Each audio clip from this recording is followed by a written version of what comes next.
Thank you all for showing up. My name is Sage Gerard, the Director of Collegiate Activism for A Voice for Men. We are here to answer a question today. Is anti-feminism harmful or helpful to the men's human rights movement? Now, before I get started, I wanted to apologize for being late.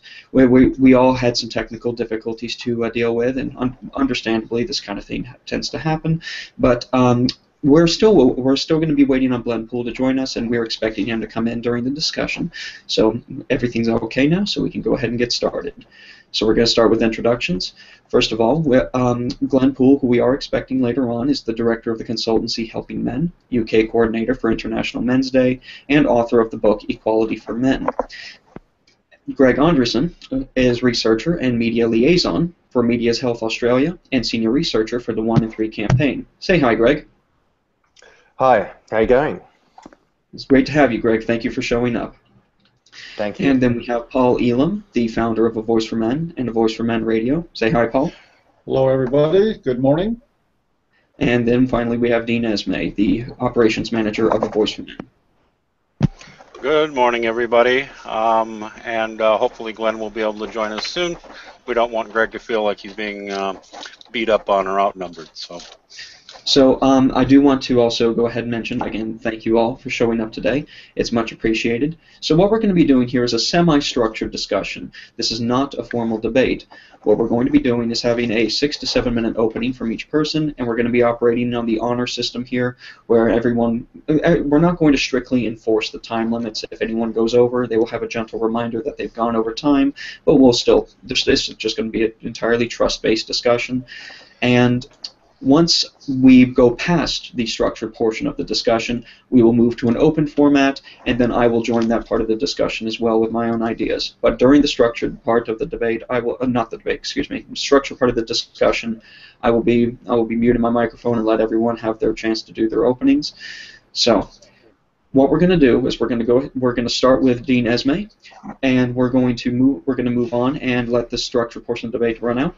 And again, thank you all for coming. And the topic again is anti-feminism helpful or harmful to the men's human rights movement going forward? Dean, you have the floor. Okay, thank you, Sage, and thank you everybody who's listening. Since Glenn is having trouble and may or may not be able to join us, I'm actually going to open by taking both sides of this at once. What I can say is that I myself grew up in an anti-feminist household, and I saw in that sort of conservative, traditionalist upbringing a lot of roles and expectations on men that I found, especially in retrospect, quite dangerous and toxic, that I don't even think are historically accurate. So when I first heard about feminism somewhere in my teens, I'm 47 now, I don't think I ever even met a feminist until I was in my late teens, although I have some suspicions in retrospect about one of my teachers when I was in primary school, but I don't know for sure. I don't think I'd ever even met one. And when I first heard about it, I thought, this sounds great. We'll treat people equally. And in point of fact, there are a lot of basic arguments that feminism starts with, or basic advocacy for certain positions that feminism starts with, that I agree with and have never disagreed with, have never stopped agreeing with. The notion that everybody should be equal under the law. The notion that everybody should have equality of opportunity, the option that you should be able to define yourself as you wish rather than as society wishes you to. These are all values that are frequently stated by feminists that I strongly agree with. In point of fact, when I first joined A Voice for Men, one of the problems I had is that I have met and been acquaintances with and even friends with self-described feminists who are fairly open-minded people and fairly easy to talk to. The problem I began to have, and part of it, to be honest, came from having some of my own past foolishness pointed out by the likes of John Hembling and Paul Elam, which came to this. I had spent many years being nice to feminists and talking to feminists and trying to bring up the men's side of the issues, only to be belittled, mocked, demonized, dismissed, or marginalized by most of them in most of my conversations and most of my discussions with them. Even when I would get sympathy for some of the points I made, there was no action, no actual interest in doing something, and still a tendency to marginalize. And now, having been doing these sorts of discussions for 20 plus years, at some point, it just hit me like a ton of bricks, that old saying. If you keep trying the same thing over and over again and expecting different results, that's the definition of insanity. What also further began to turn me, once I realized that over 20 years or so of arguing about these things with feminists, trying to discuss them in a nice, polite, non-confrontational way, only to be marginalized and all that, was that it wasn't working. What's more, I mean, it wasn't just not working, it was getting worse. The situation in education is getting worse. The situation for men's health isn't really improving. The suicide issue is not improving. Despite positive changes I've seen in legislation to be more equal to fathers, the courts, through what we call case law in the U.S., and I suspect otherwise, we're not, we're finding ways to get back to the gynocentric, female-centric way of favoring things anyway. The criminal court disparity wasn't changing. Female sex predators and female domestic batterers were not being taken seriously, and while they still are they are now taken seriously in a few places, for the most part they aren't. And time again, I would run into men going through these horrible experiences and getting no support or being blamed for being the victim. I had an interview with Erin Pitsey where she pointed out something to me that I had known and yet not. There should be a word for this. When you know something, but it hasn't emotionally processed with you, so it's just sort of this fact floating out there in your brain that you haven't fit into your worldview, even though you know it's true. And she pointed out, Erin, in case anybody doesn't know, founded the modern domestic violence movement. She said, there's a lot of money in this. Feminism gets a lot of money. And I said, well, how do you prove it? She said, that's easy. Just look at the funding for the Violence Against Women Act in the United States. Look how much funding women get in other parts of the world and from the United Nations. These are all run by feminists. You're talking about billions upon billions of dollars, and it's being controlled by ideological feminists. I see that Glenn Poole is joining us. I hope we can hear him. Are you there, Glenn? Can you hear me? We can. Yay, Glenn has joined us. Now, we're doing opening statements, which you just came in the middle of. Just so you know, I started out by saying nice things about feminism. Now I'm starting to say a few negative things about it. We're all taking turns. So, Victor, where was I? Glenn? Sage. It's all right. Glenn, so yes, as Dean was saying, we're in a 6 to 7 minute opening statements each. Once Dean is finished with his thing, we're going to move over to Greg and then you, and then we're going to move over to Paul. But Dean is in the middle of his. We'll get back to you in just a few minutes. Right. Thanks, Victor. And Dean, unfortunately, I also got distracted and forgot where you were as well. So I am useless. I was talking about the money. And here's what it amounts to. I, at this point in my life, divide feminists into two camps. We might even call them the blue pill and the red pill feminists.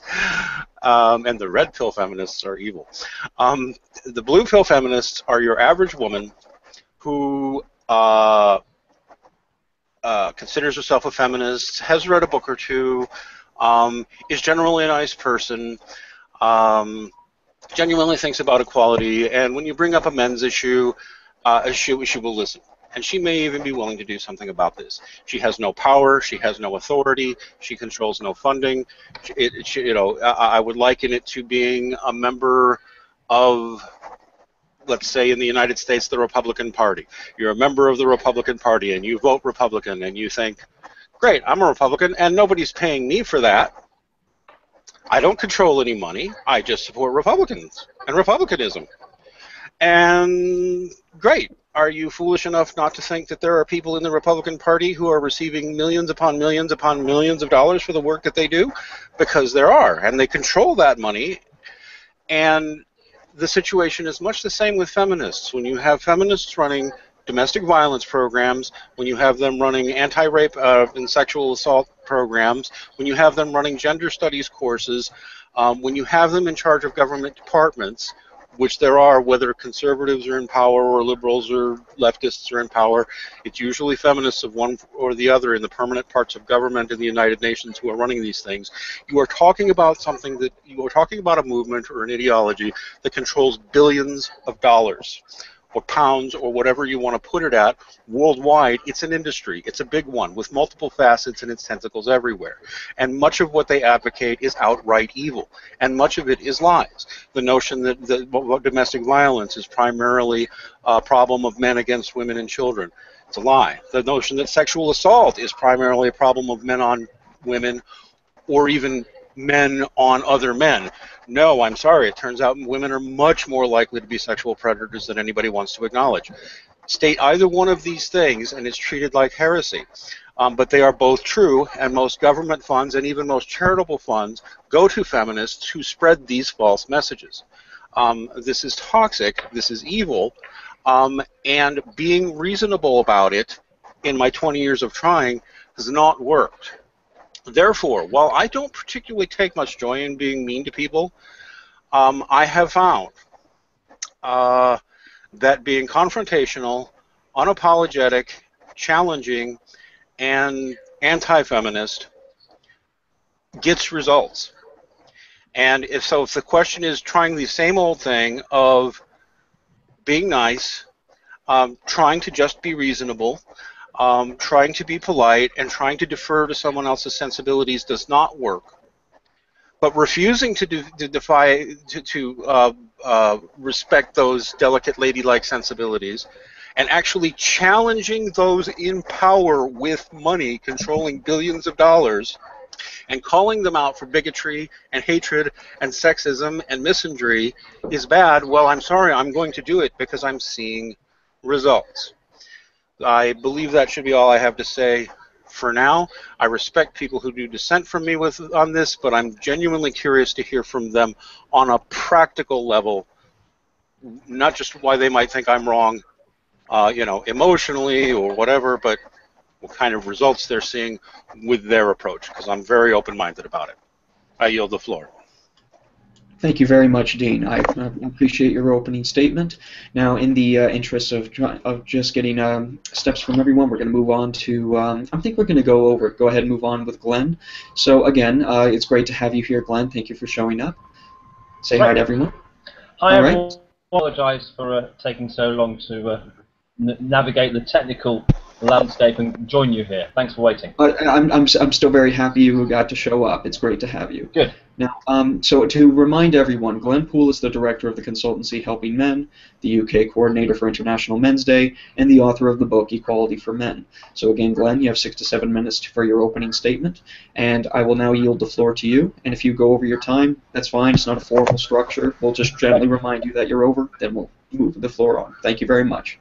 Thanks, Victor. So just to reframe, the question that we're responding to is just... Oh, I apologize. I apologize. Is anti-feminism helpful or harmful to the men's human rights movement? Brilliant. Okay, so to the men's human rights movement. Okay, so I suppose the first thing is how do we define the men's human rights movement? So before we can decide whether anti-feminism is sort of helpful or a hindrance to something, I suppose it's I imagine we probably wouldn't necessarily agree on what the men's human rights movement is. So for me, I mean, I don't tend to talk about the men's human rights movement. I would tend to talk about the sort of the international men's movement, which for me is a whole series of many different movements coming from many different perspectives. So you've got the more sort of men's rights anti-feminist approach. You've got some people who would class themselves as pro-feminist. But in between all of that, you've also got sort of Christian men's movements. You've got people who are doing like men's rites of passage stuff. You've got what I would call more of the the social justice men's movement, which is really looking at sort of solving issues at the grassroots. So there's lots of different movements, okay, and I certainly don't agree with all of those movements, but I think what unifies all those different movements is there is within most of them at some level there's a commitment to improve the way the world works for men and boys.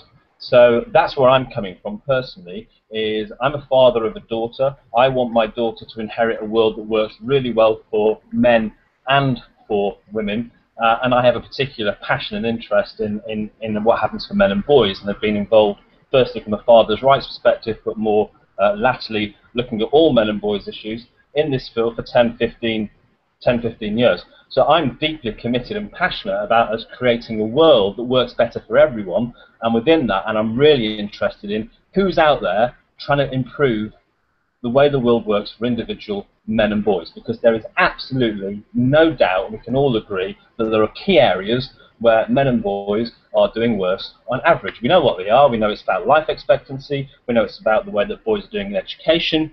We know that men and boys are more prone to being victims of violence, that they get treated more harshly in the criminal justice system. We know that fathers get treated very badly in separation and divorce. We know that fathers' rights are not equal to mothers' rights. We know that when men are victims of domestic violence and sexual abuse, they're not treated as fairly as women are. Now, none of that, and we could go on, right? We know these things aren't new. People were talking about these things in the 70s and perhaps even before then.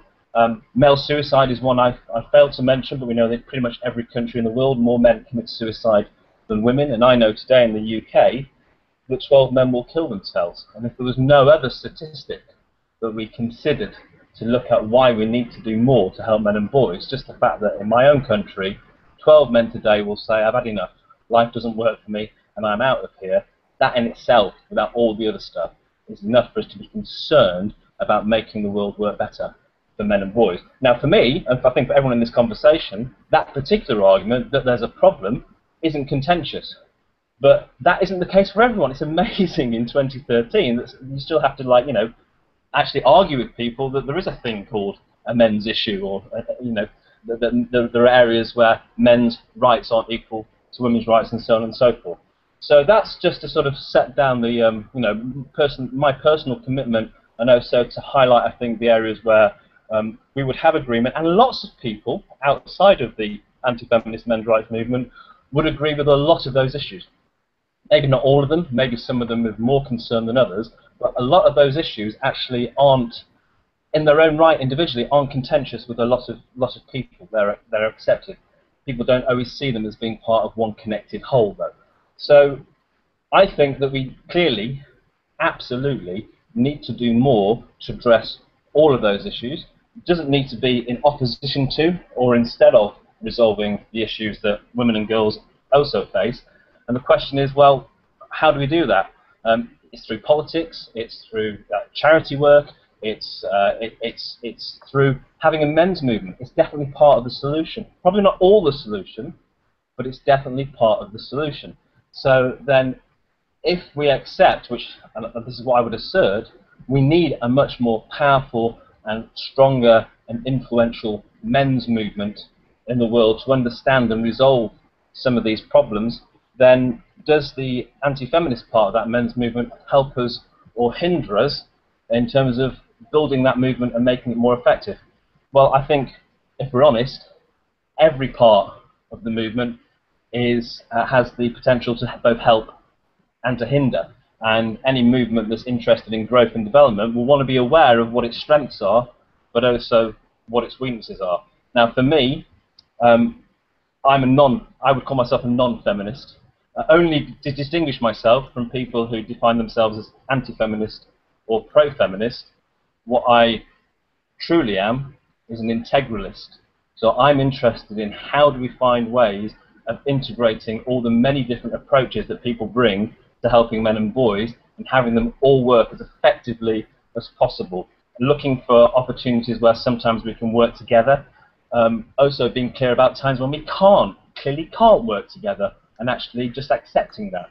So where does anti-feminism help? I think what the anti-feminist part of the men's movement brings is it shines a spotlight on areas where people are not prepared to look normally. If we take the sort of belief that in gender we tend to look solely at women's light side and solely at men's dark side, that we consider that, we think that men have all are the problems and women have all the problems, and that's kind of the general conversation around gender out in the world, then anti-feminism particularly shines a light, I think, on women's dark side, which is important, but also champions areas where men are victims. I don't know if anti-feminism is the best movement out there in terms of shining on men's light side. I don't know if that's the case or not, but it's certainly very good at highlighting where men are the unseen victims. And that is really important, because if someone isn't shouting out about those issues, then how the hell can we ever address them? So that's really important, and I think that the anti-feminist men's movement needs to do more of that. We need it to do more of that. We need those messages to reach more and more people. We need people to be aware of problems, because if they're not aware of problems, if we're not aware of problems, if problems aren't at the table, then how on earth can we hope to solve them? And the way the world works, unfortunately, is the problems that get shouted about the loudest tend to be the problems that get focused on and solved. So I think that's where the anti-feminist movement is a real help, and I hope it continues to grow and get stronger and get better information and more information out to more people. Where is it a hindrance? Well, I suppose it can be a hindrance. Where I see the anti-feminist argument being a hindrance sometimes is in polarizing the argument down to being simply about anti-feminism versus pro-feminism. I know there was one survey this year which sort of identified that about 70% of people aren't either feminist or anti-feminist. So if we focus purely on the anti-feminist and pro-feminist kind of part of the argument, we're missing out on 70% of people. And I think that the danger of anti-feminism is that it can polarize the gender debate to a binary argument between anti-feminists and pro-feminists, and that can exclude some people, and it can also miss out on some of the really interesting and powerful work that's taking place that doesn't fit within that kind of binary paradigm.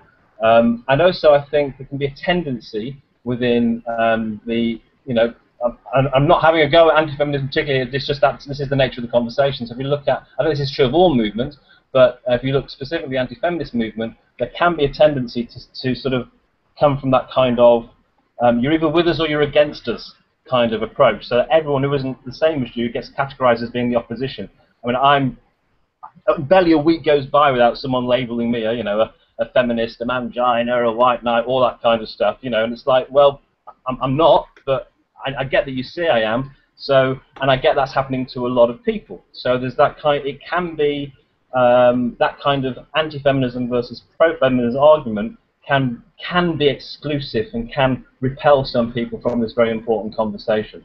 So, and it can also mean that good people who are doing good work have some very clearly shared goals.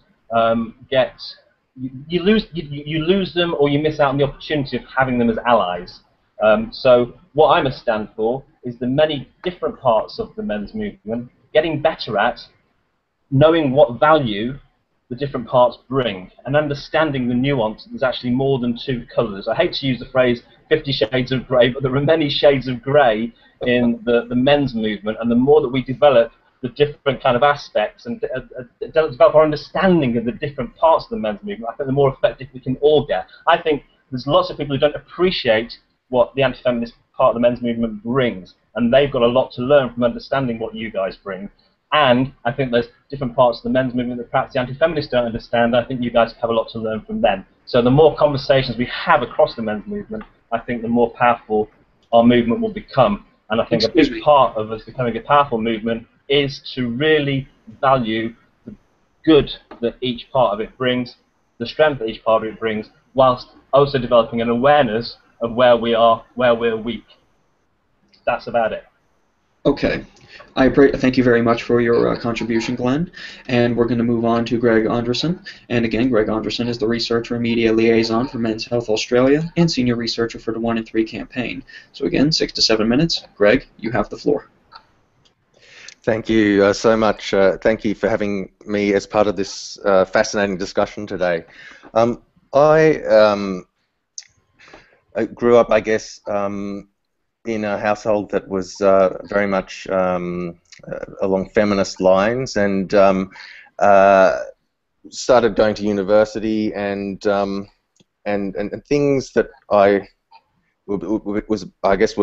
was becoming aware of just weren't sitting well with the feminist message that you know, my mother and other people in my family taught me. And so I, about 10 years ago, started exploring these issues, and at first I was really gung-ho, and you know, this feminism's all wrong, and really into attacking feminism. And I look back at my long angry tirades and 50-page letters that I was sending off to Amnesty International. How dare you have a violence against women campaign and no violence against men campaign, you bloody bastards, etc.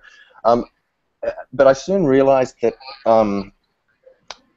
by attacking feminists, and by I was actually wasting a lot of energy on the wrong people.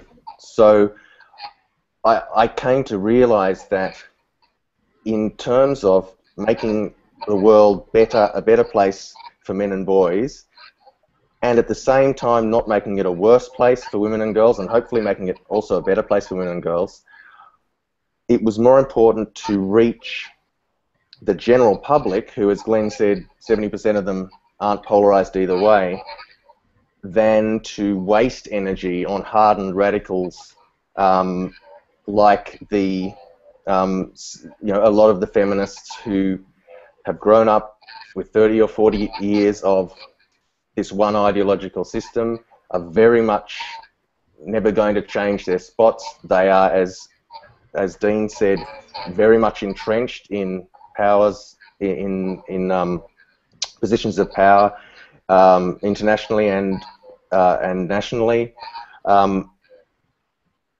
It's better to bypass those people who are never going to change, and to try and connect with the general public and build sympathy for men's issues that way. And so, I'll give as a sort of a mini case study my work with the 1 in 3 campaign.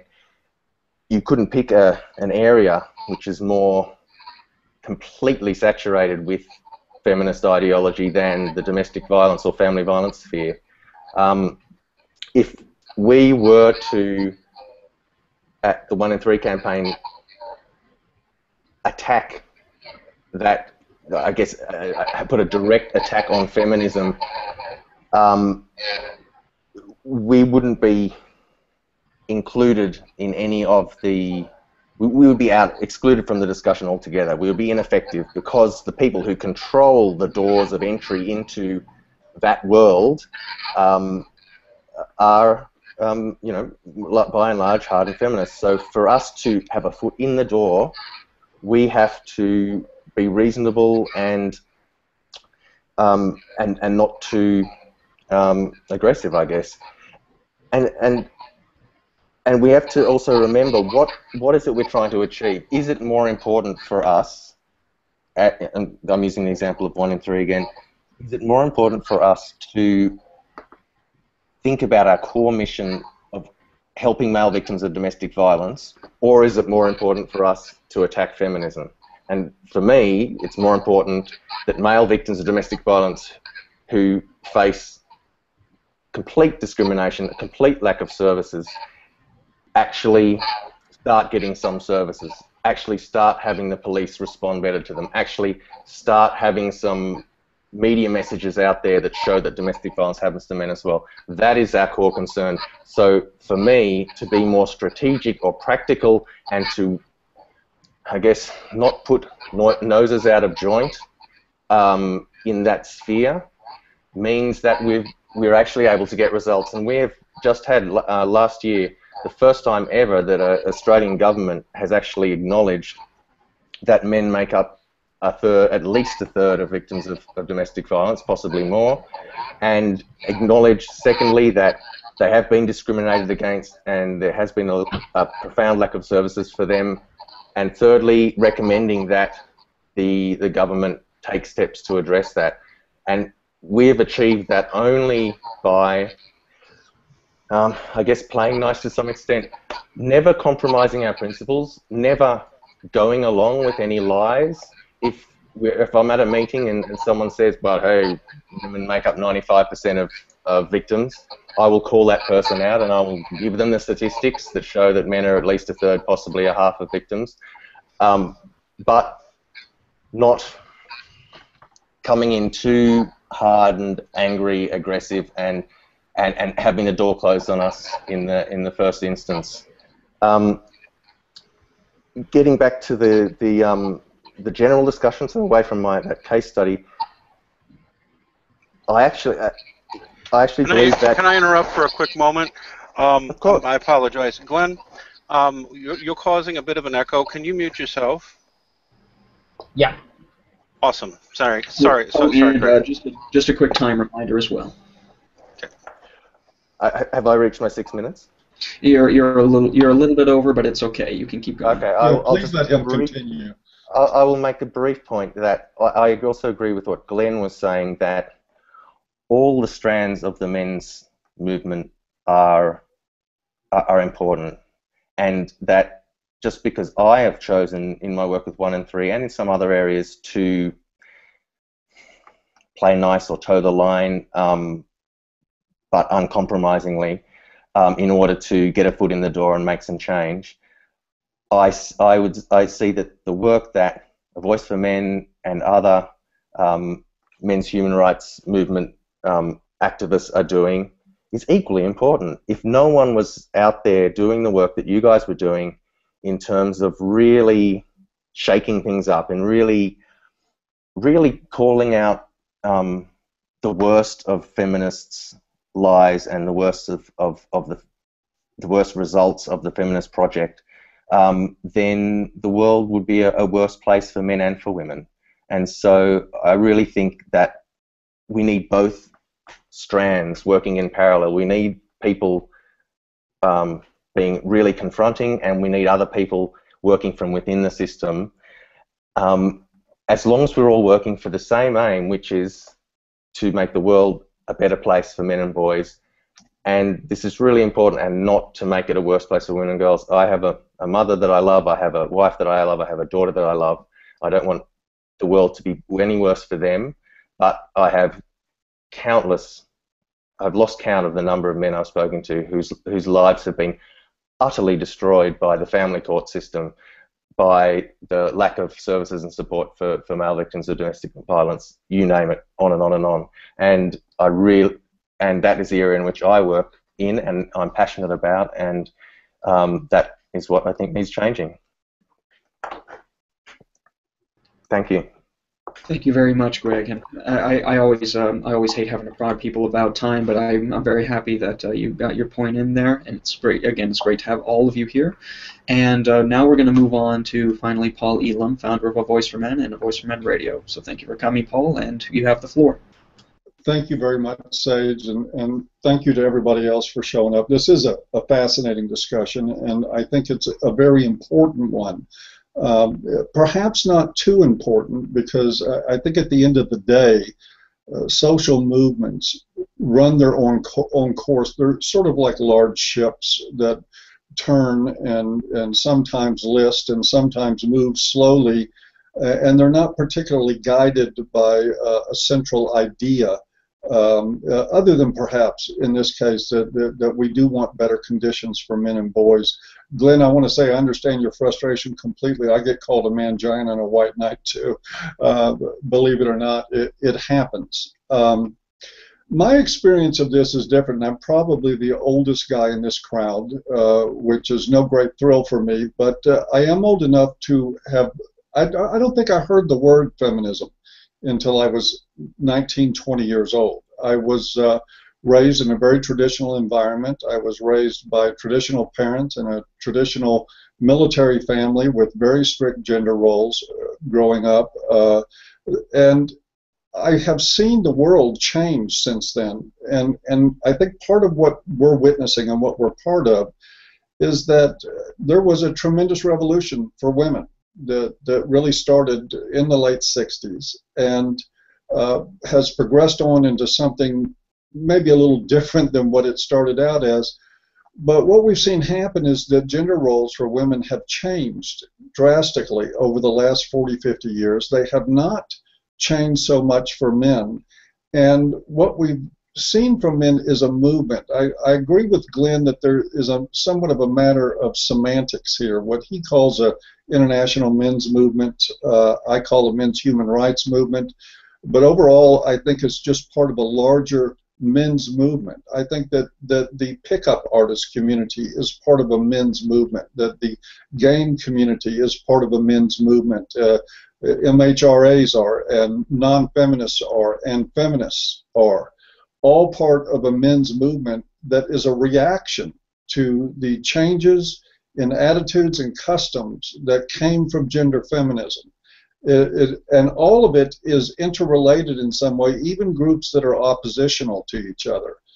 So we do run into a problem with semantics on how to label this stuff and how to come to understand it. But for lack of a better word, I choose men's human rights activist, and I choose anti-feminist. And I have reasons for that. It is not that I don't totally and completely respect the great work that people like Glenn Poole and Greg Anderson does. I great admire the 1 in 3 Foundation. I admire CAFE, the incredible work that they're doing there, and they're certainly nothing like a Voice for Men. And they've just established a Center for Men and Families.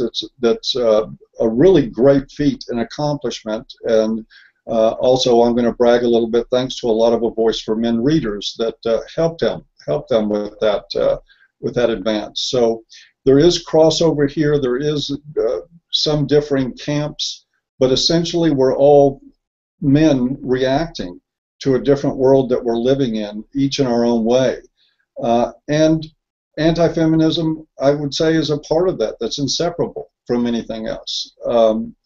I liked a lot of what Dean had to say. The idea, I certainly get a lot of criticism for anti-feminist attitudes, and believe me, I want to say up front, I get it. There are great feminists out there. Christina Hoff Sommers identifies as a feminist. There is many others that identify as feminists that do great work, that are true equality seekers, that are very, very introspective and honest about problems in the feminist community, and I'm an admirer of all of them.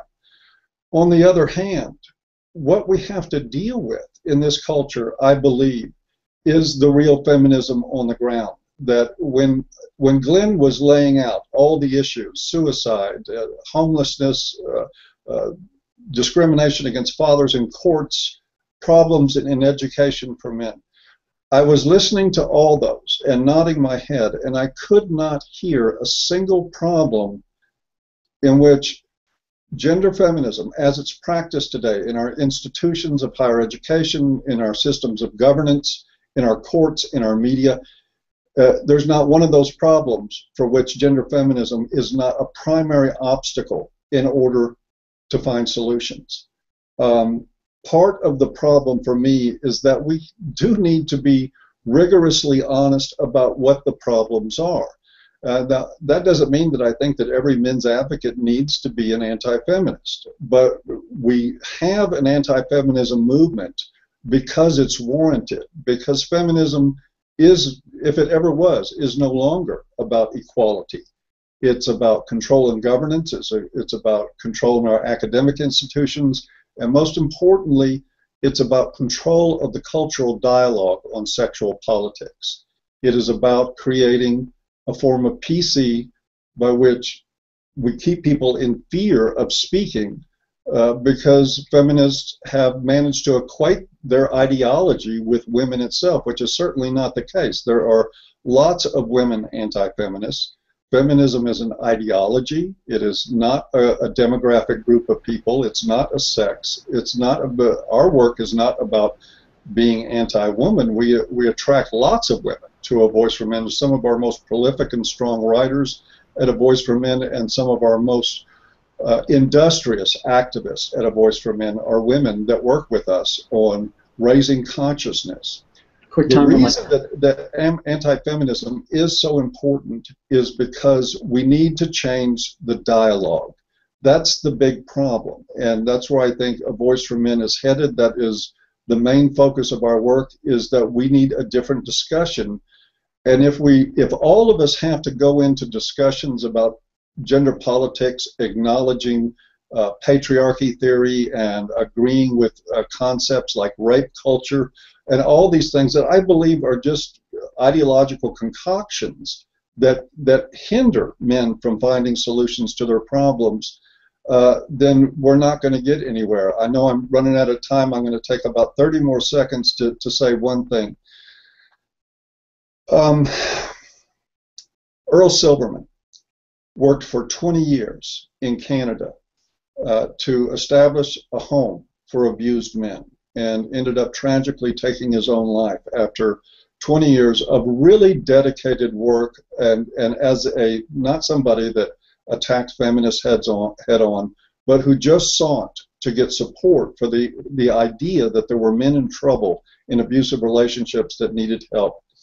And I believe the biggest part of the problem was that he didn't get help because the cultural dialogue didn't include men, and didn't include men with problems. And I'll let you know that I don't blame that nearly all on feminism. Had men of traditional values, of religious backgrounds, men who, a lot of whom claimed to be anti-feminist, had they stood up for Earl's work and supported him, we might have had an Earl Silverman alive today. I think a lot of the focus on feminism is important work, but I also, ironically, in that I agree with some feminists on some things, we need to look at our traditional expectations of men. We need to look at what we have looked at from men in this culture and what we're willing to give them a lot closer. And we don't have to fight feminism to do that. We have to look at some of the more traditional aspects of our life. And with that, I'll yield the floor, and thank you for letting me run over. Thank you very much, Paul. Now, this concludes the structured portion of the discussion. And what we're going to do now is we're going to move to a more open format. Glenn, Greg, you may unmute your microphones. And what we're going to do is I'm going to join this discussion as well. And I will also go ahead and kind of kick it off and get us started. So, based on all of the things that I've heard here, all of the introductions have been wonderful, and I, again, thank you all for sharing your perspectives. Now, as we understand, we're seeing a lot of players in the game here in the form of several different movements, several different groups.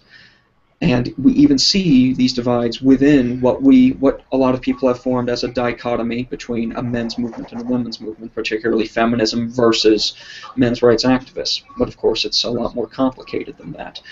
And within feminism, we have, as Dean discussed, Dean and Paul discussed the gender feminists and the I never thought of it that way feminists.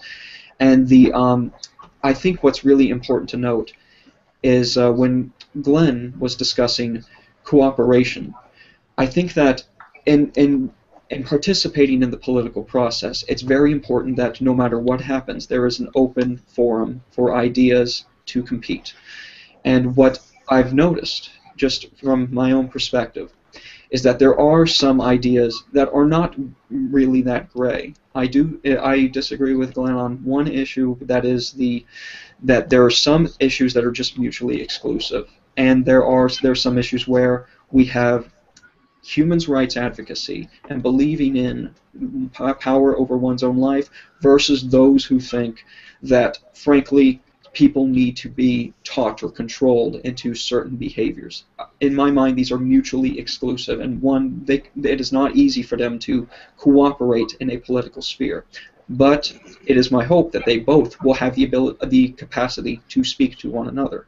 And one of the problems I've noticed is that the people who end up in power, and especially those that are more, just in a word, tyrannical, will do what they can to prevent that discussion from happening, and that is a real obstacle.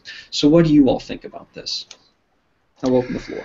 Well, I have a proposal that might make the discussion more interesting. There are people sitting right now there in the chat room making some comments. Would anybody like me to read off a few of them and maybe that will spark some discussions. Sure. That actually sounds like a great idea. All right. Well, first off, there's Trex Paddock, who says anti-feminism does not mean anti-feminists, which I think is an interesting point. Nick Redding of Men's Rights Edmonton, a great group doing a lot of shake-up work, says, the first time I met Girl Rights What in person, she said, I'm anti-feminist first, men's rights advocate second, and that sums up how I feel to a T. So obviously there's some very strong anti-feminist nonsense out there. Or no, not nonsense, sorry, that's not what I meant. Oh, man. Sentiment was, I'm dead now, they're never going to forgive me. Sentiment was the word I was looking for. Shit, I should just leave now. Turn my resignation. You're okay. And Scribbler G1 says, really? Anti-KKK, but not anti-KKK members? And actually, I'm going to respond to that one. I grew up doing neo-Nazis and white supremacists. Most of them were young and stupid. A lot of them grew out of it. And in point of fact, if you're going to talk about something like the KKK, there was a time in this country where it had, in the United States, where it had literally millions of members, millions upon millions, and controlled a lot of money and were in a lot of government positions. And guess what? A lot of the people who were involved in that organization didn't really think about anything. It was a club they were in that mostly espoused positive views, had some negative views. Today it seems unthinkable, but everyday people who weren't even particularly hateful joined that organization at one time. I have had the experience of meeting somebody who was very virulently racist because they grew up with that view and had them change. So the answer to that question is yes. I've seen it. I knew horrible racists growing up. I mean, so horrible they were actually violent toward people, black people in this case, who changed their ways. I would recommend a great film to you called American History X, but now I'm getting off the topic. But to answer that question, yes, you can be decent to feminists who show themselves to be open-minded. That would be my viewpoint. What do you guys think? Actually, you know what? I'm going to let other people speak first.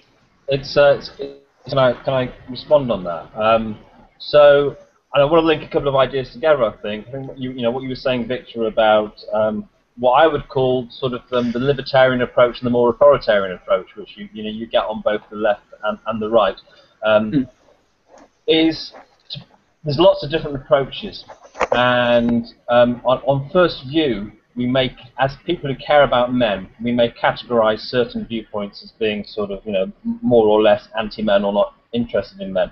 And I agree very much with what Paul was saying about, that feminism causes problems for men, but also traditionalism also causes problems for men. So what I want to see is more people developing an understanding of how different approaches both A, cause a problem for men, but B, actually how they can be helpful towards men. And a lot of the time, I think the opportunities arise when we actually simply get people who are good people with good intention to actually have more conversations about what to do about men, and actually get the conversation on the table. And I've really seen that. I spent a few years working just in my city at trying to get more focus on men's issues in one particular city, because I thought it was a much simpler task than trying to take on the whole country or the whole world. And it's a city of about 250,000 people on the coast, sort of south of London. And when I first started that work, we found some local research that said that 1,300 times more funding was going into women's projects than men's projects. So we thought, well, that's a really interesting starting point. And we just took that fact to lots of places. And we went to as many possible local meetings, but not just to sort of like to shout and to heckle and to say, what are you going to do about it? To actually sort of say, what can we do about it? So really, it was to go into lots of different conversations in the field of health, of domestic violence, of education, of all that kind of stuff. And it's amazing, actually. You sit there and listen to a conversation, and as people got to know who we were, the nature of the debate changed just because we were in the city. So just because we were at the table, people started to talk in a different way.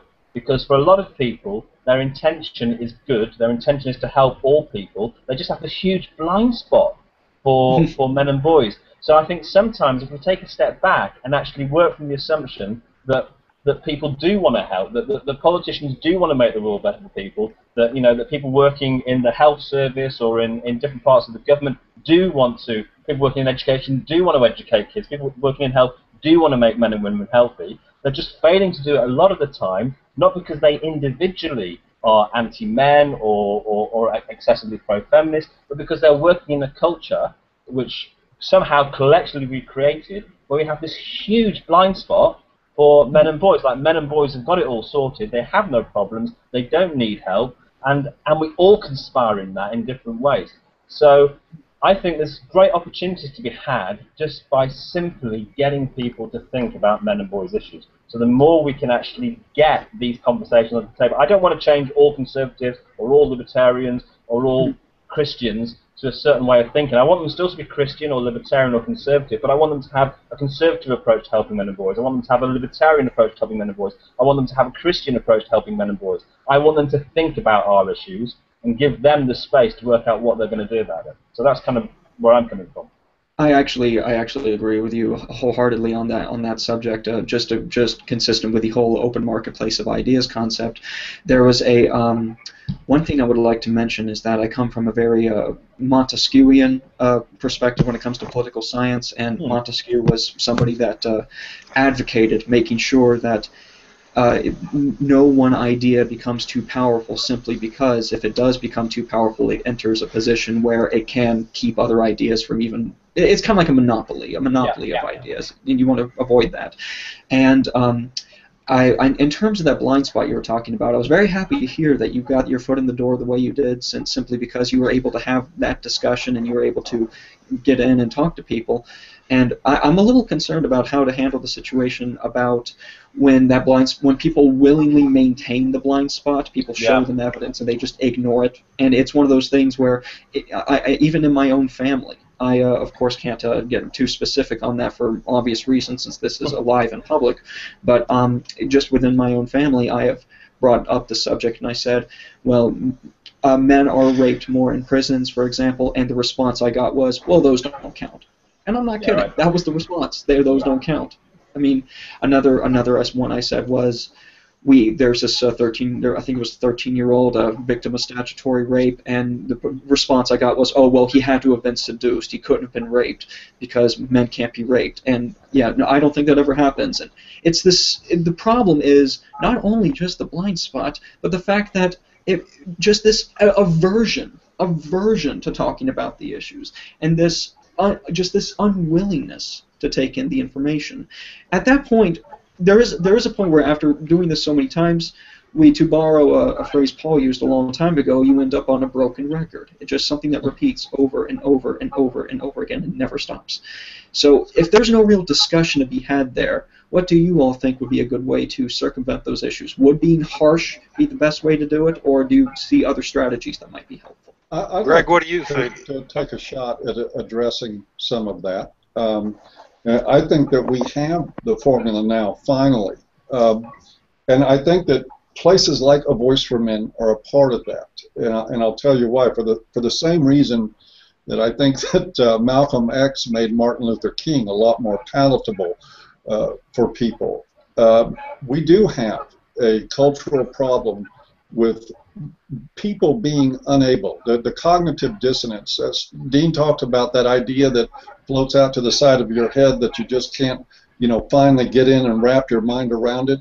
It's the human nature is to reject the truth about men as being human beings. We don't want to see that men can be raped. We don't want to see that they can be beaten. This is not a feminist trait.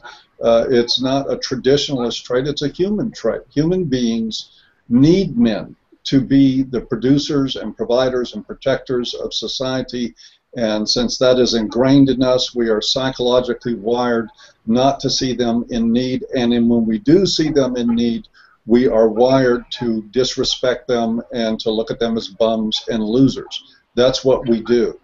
But what the value of the type of differences that we have, even in the group of men in this meeting, which I think is fantastic. A voice for men's mission is to rattle people and to shake them and say, we're not going to let you just look away. We're not going to let you just say that a 13-year-old boy can't be raped. We're not going to let you say that a prison inmate doesn't count without reacting to it and without your feeling that reaction on an emotional level. That's the whole point of what we do.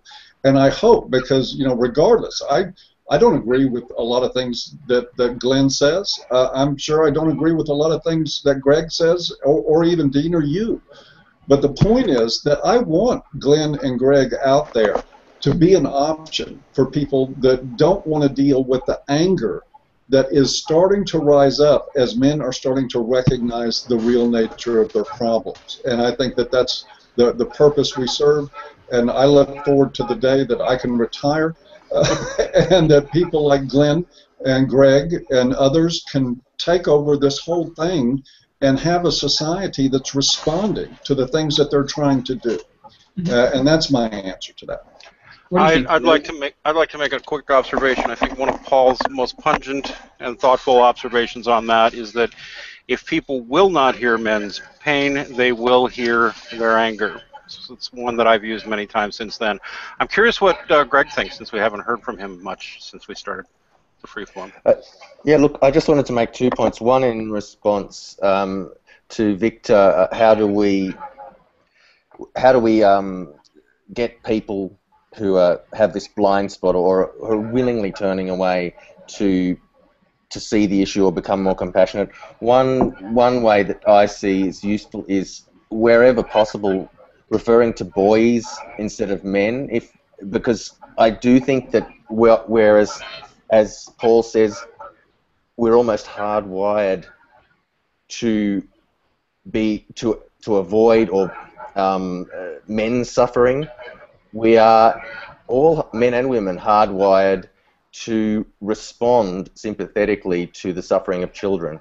And so wherever we can frame men's issues in as far as their impact on boys goes, as opposed to men, that can, especially with women who are often mothers of boys, can open their eyes. And that's just one point I wanted to make. The other point I wanted to make quickly was, I truly believe that this whole issue, we've only had about 40 years since second wave feminism in the 70s came about, or the gender feminist project was started, which means we have 1 or 2 generations of women who have grown up with the message coming out of women's studies programs and out of that ideological mindset.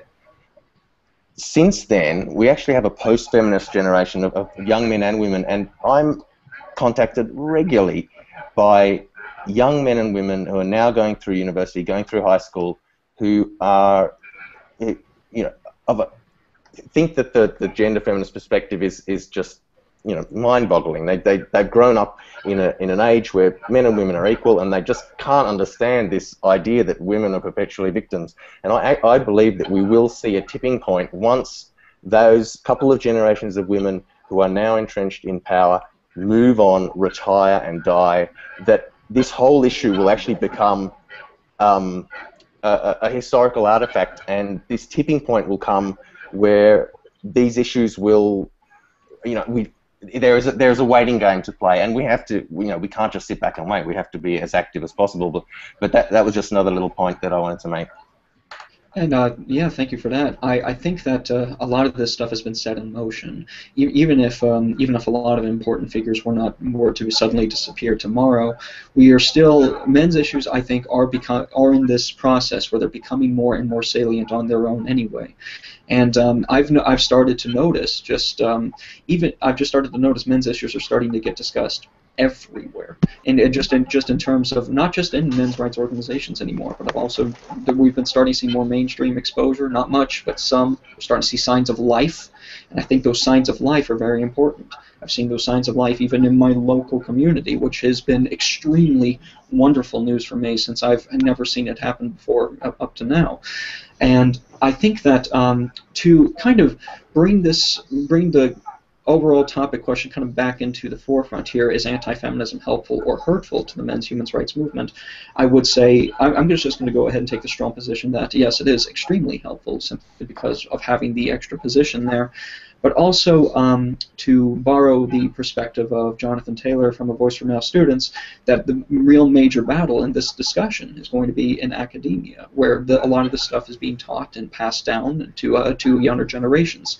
And the younger generation that we've briefly touched on here is going to be impressionable when it comes to these issues, just based on both youth and the fact that they are in an environment where they feel they need to be open to these kind of perspectives. And it's very harmful when the perspectives are when we have that monopoly that I referred to.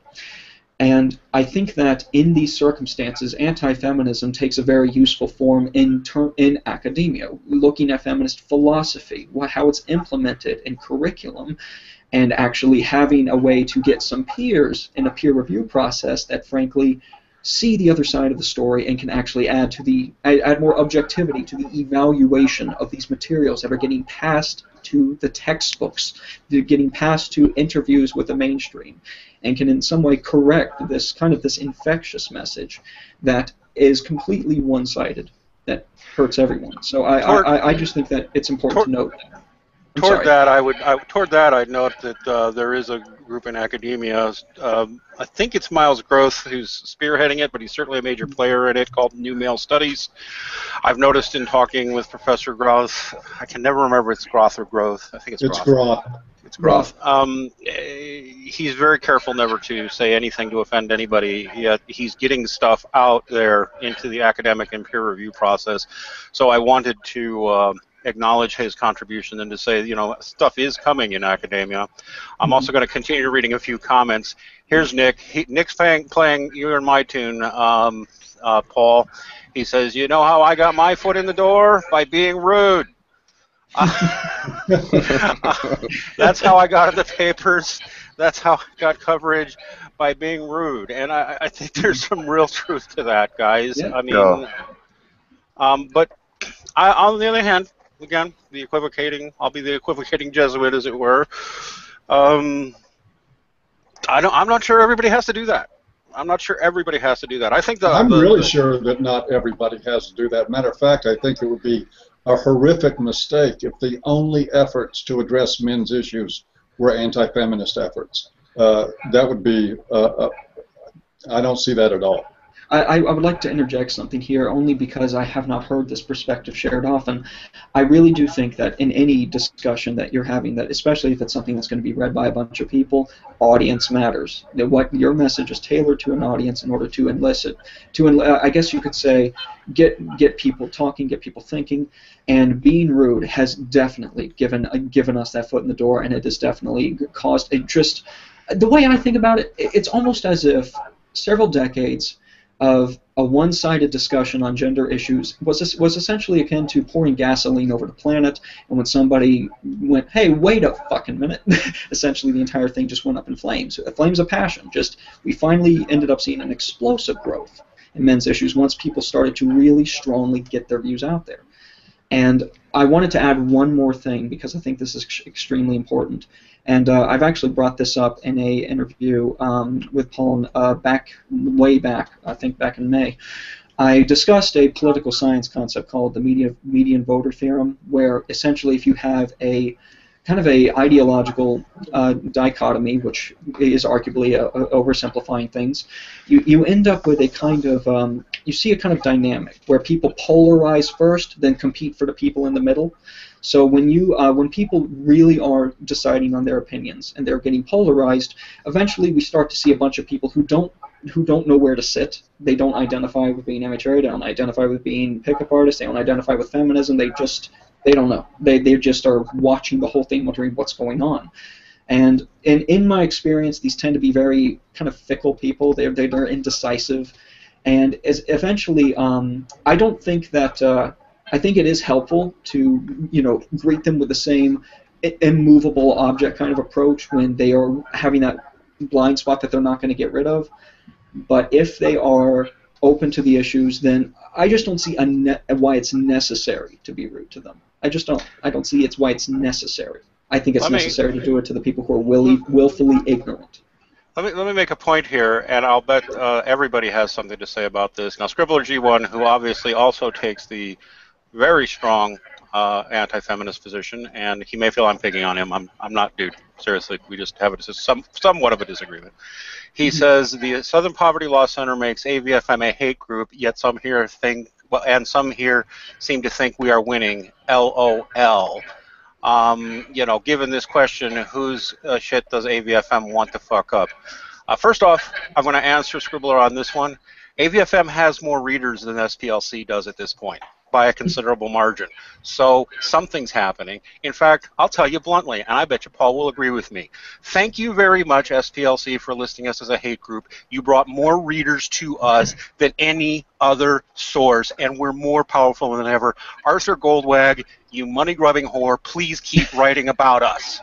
We appreciate it, because you're a liar, and anybody who comes to our site and actually reads will know it. Now, that little bit of interfered outburst aside. I want to interject one thing in there, Dean. The SPLC called us a hate group. They did not make us a hate group. We are yes, not they retracted it. They retracted calling it. us names, it doesn't impress, but it does bring traffic. Yeah. Yes, and they didn't. They actually retracted the hate group claim. They just find us troubling. But in any case, that's one side of the answer. The other question is, what good is happening? And I think that Glenpool and Greg Anderson, I hope I say that name right, can tell us some good things that are happening, because they're actually doing some good things. Aren't you guys? Yeah, so Glenn, I would like to say, first, just very quickly about the rude part, okay? I think conflict, controversy, being rude, being assertive, being in your face, satirizing people, ridiculing people, all that stuff. It's a great tool. It's a great tool to sort of like cause some conflict, cause some debate, and all the rest of it. And I think it's a tool that any movement would want to have in its toolbox. The challenge is that whole thing about, to a man with a hammer, the whole world looks like sticking up nails, and it's like having some sort of skill about when we use those tools and when we don't use those tools. Because sometimes it won't be appropriate or helpful. So for me, it's actually about not what's right, this blanket sort of ban of what's right. It's what works. Does it work? Does this approach work for what you're trying to achieve in this moment right now? So, what a masculine way of looking at things. Yes, tools and workability. That's what it's all about. What do you think, Greg? And your flowers. So so then in terms of what good's happening, well, look, I've just been looking back on the some of the key things that have been happening in the UK over 2013. And Dean, I think you've been publishing my sort of list of 50 top articles in 2013, which are the Voice of Men, which points to some of that stuff. What I'm seeing is a couple of things. I'm seeing really interesting movement in the domestic violence world. We've got two very strong, non-feminist, strong but vulnerable, non-feminist domestic violence charities, one UK-wide and one Scotland-based, who are doing amazing work, making a difference for male victims and starting to shift the monopoly that we keep pointing to in that sector. It's a very long way to go, but we're starting to see the monopoly shift. So there's movement happening, this belief that there's only one approach that works for solving domestic violence and only women need to be helped. It's losing strength, it's losing ground, and there are some good organisations, Abused Men in Scotland and the Mankind Initiative in the UK, which are massively contributing to that and drawing some feminists and some women's organisations into their network, into their conversation in the process. So we're seeing the old guard start to break up slowly. So that's great. What I've seen in the last 12 months as well is just more people, like you were saying, Victor, more people are talking about this stuff. we've got Ali Fogg in The Guardian talking about stuff from a left-wing perspective. We've got Peter Lloyd in the Mail talking from a right-wing perspective. We've got a lot of libertarians this year really challenging the more authoritarian feminist stuff around sort of censorship and that kind of stuff. We've had more politicians speaking out on individual issues, and there's a plan amongst some of the kind of the frontline organisations working with things like men's health and tackling male suicide, working to get together to do a whole year of activity next year and bringing a broad range of organisations together to what we're aiming to do by International Men's Day next year, 2014, is to produce a manifesto for men for the UK going into the 2015 election. Our hope is that every single political party in the UK will have at least a page or two on men's issues in their manifesto. And I can see that's possible now in a way that it wasn't possible a couple of years ago. So I'm seeing that shift happening. Okay. Greg, what do you think? Yeah, look, in terms of good stuff that's happening, I'll refer to my work with the 1 in 3 campaign again, because that's been my primary focus over the last couple of years since my hours that are available to this work have been whittled down with me becoming a father of 2 young kids, and that's obviously my priority at the moment. So 1 in 3, we've had broad media coverage of the campaign across the media here in Australia. We've had many false statistics on family violence removed by large public health organisations, universities, Amnesty International, White Ribbon Campaign. A lot of them have had to retract their factoids about DV. We've had $750,000 in funding for the National Telephone Support line called Men's Line Australia to support male victims of family violence. We've had a housing subsidy scheme in New South Wales open to male victims for the first time who are trying to leave their home where there's violence.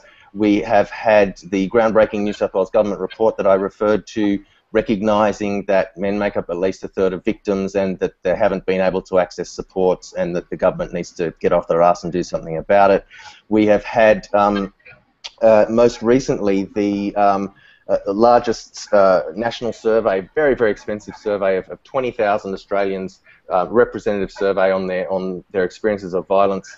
We have found that in the intervening period since the previous survey and this survey, which has coincided with the existence of 1 in 3, that almost twice as many men are coming forward and saying that they have been victims of domestic violence across their lifetime, and 4 times as many men are coming forward and saying that they have experienced domestic violence in the past 12 months. And I would say a lot of that is to do with the advocacy work that we've been doing at 1 in 3, normalising the issue and making those men feel that it's okay to come forward and admit what's happening to them without shame or embarrassment.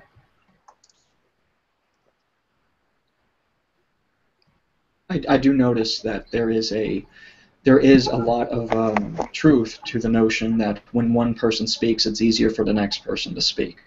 So I think it's that's really a big dynamic that we're seeing at work here.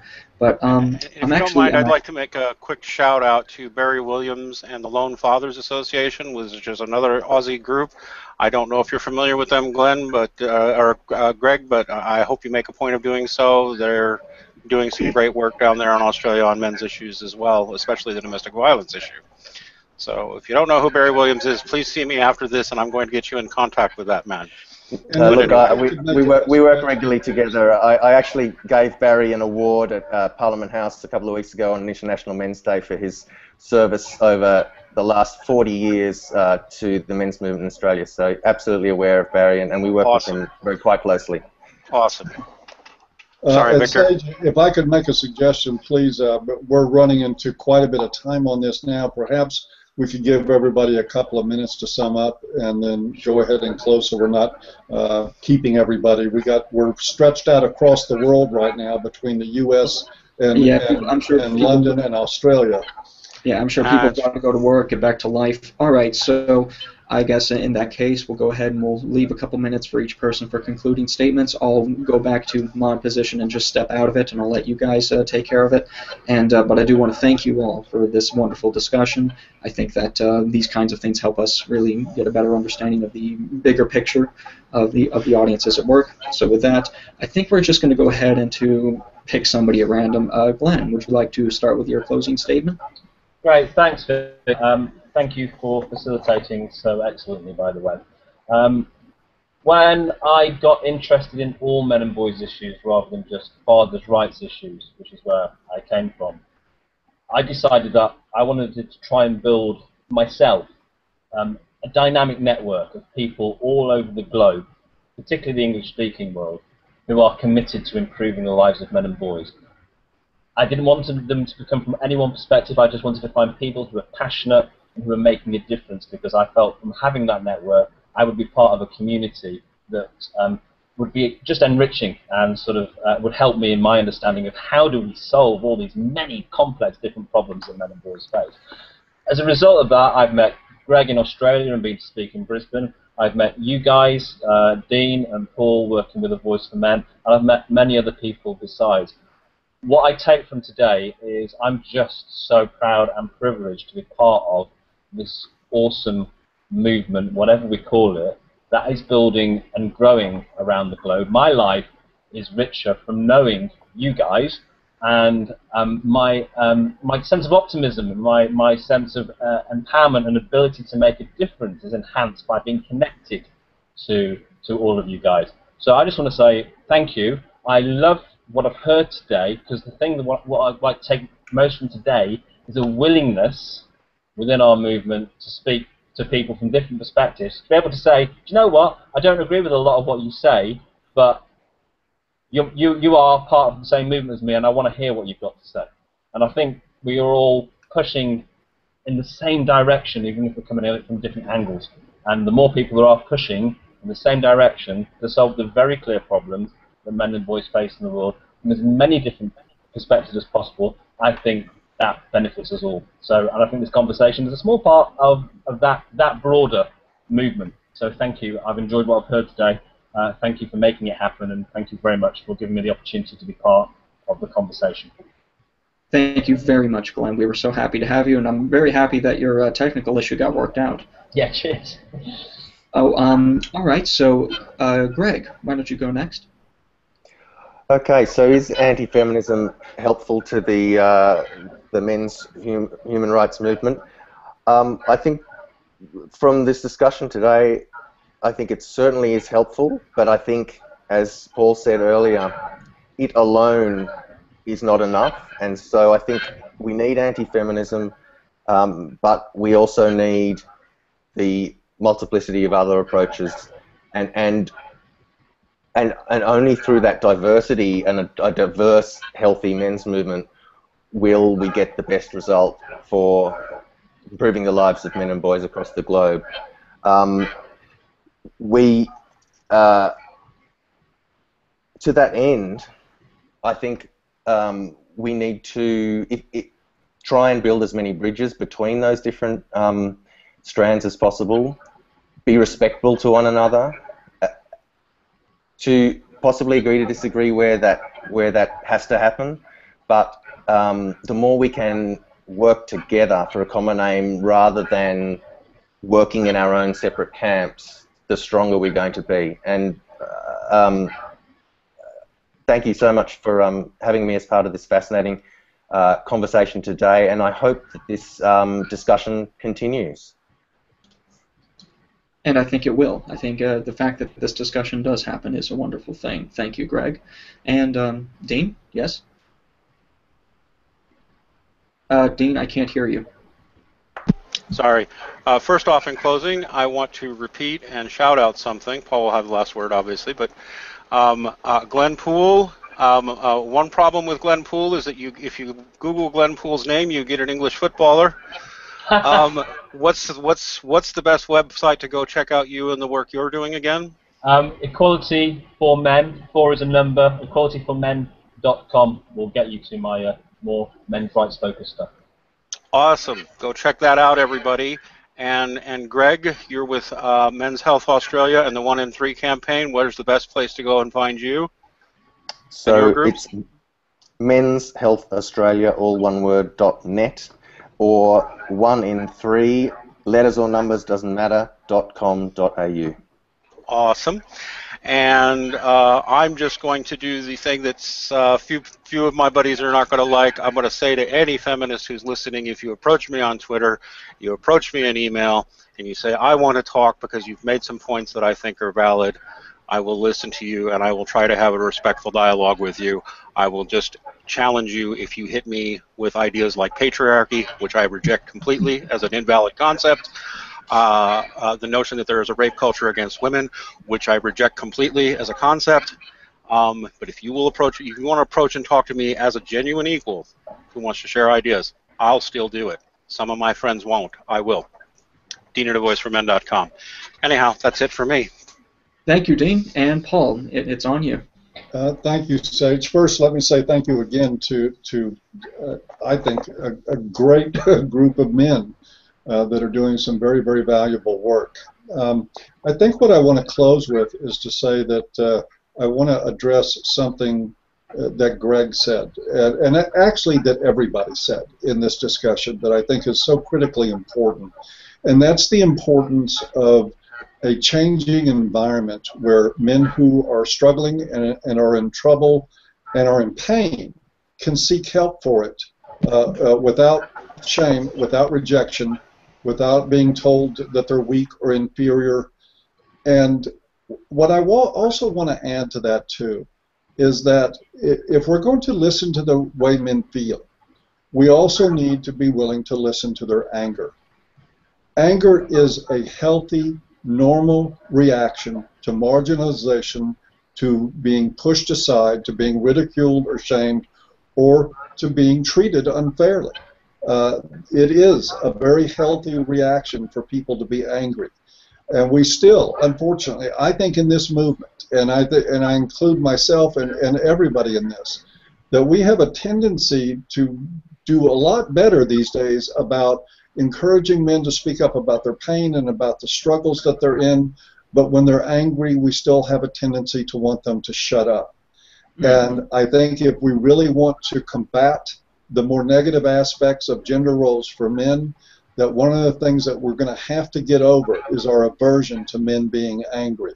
Anger is healthy when it's expressed in a healthy way, and anger that is repressed and that is shamed back internally into people tends to get expressed in very unhealthy ways.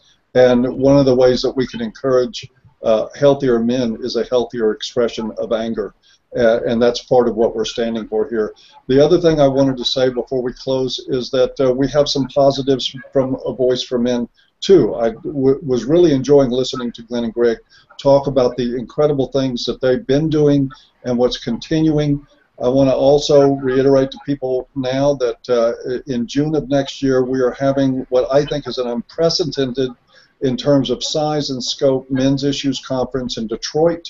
In the last weekend of June, we're having everybody, I couldn't even name them all, Warren Farrell, Barbara Kay, Senator Ann Cools, Miles Groth, Paul Nathanson, down the line and down the line, some of the most amazing luminaries of our time on men's issues are going to come together at a Voice for Men conference and speak to these things.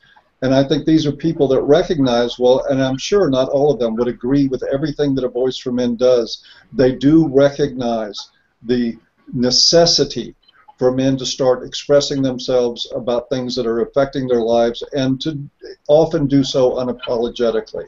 I want to invite people to that. It's a big accomplishment. It's going to take a lot of work to pull this off.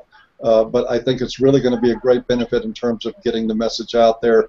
Also, just a quick reminder, we have just started our quarterly fundraiser because it does take money to run this operation at this point.